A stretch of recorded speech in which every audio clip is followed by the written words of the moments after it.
Now at 6, we're getting a closer look at the effort to eradicate cocaine. CBS News got a special behind-the-scenes look at the work the men and women of the Coast Guard do to keep drugs off our streets. They're seizing millions of dollars worth, but issues with funding and equipment could soon jeopardize that mission. CBS 4's Manuel Bojorquez has the details. It's got to be like watching an approaching storm. It is. I talk about it as really an approaching tsunami of cocaine getting ready to hit the global market. Coast Guard Admiral Christopher Tomney is the director of Joint Interagency Task Force South, the Western Hemisphere's nerve center for tracking drug traffickers.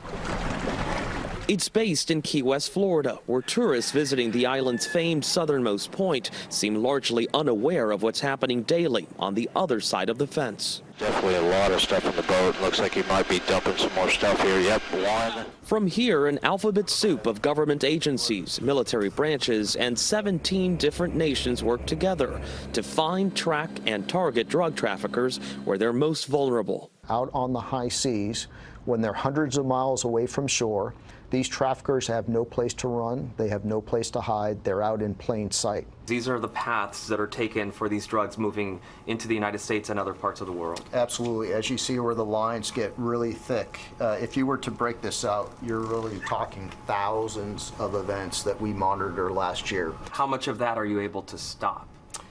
Very little. 3 out of every 4 events that we have awareness of, we have no asset to go after. They're getting through. They're getting through. We need more ships. We need more aircraft is the bottom line. Ships like the Coast Guard cutter James, which we visited on its way to the Eastern Pacific. Our last patrol, we were able to bring 16 tons of cocaine back. It was worth about $420 million. Wow. Nearly enough to pay for this ship. And that was just in about a 45-day period. Now we're going to go into the Combat Information Center. Captain Mark Fedor commands the most sophisticated ship in the Coast Guard's fleet. We have a lot of different sensors that can tell us what's going on around us. So we'll issue the orders to launch the helicopter, to launch the small boats, and then we vector them into those targets. That's one of the rounds that we use right there.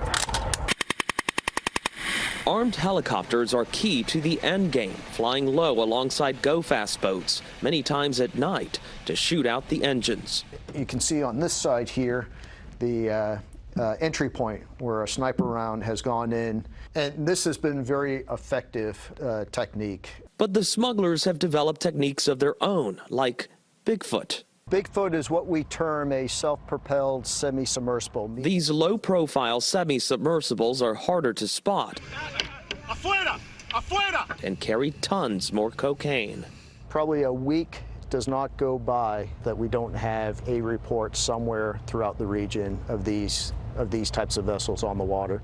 Last year, the task force set an all-time record, stopping 285 metric tons of cocaine, but it's only a fraction of the total flow. It's very frustrating for the men and women of this task force, knowing we could be doing so much more, but it really comes down to a series of choices. How much do we want to make this a priority?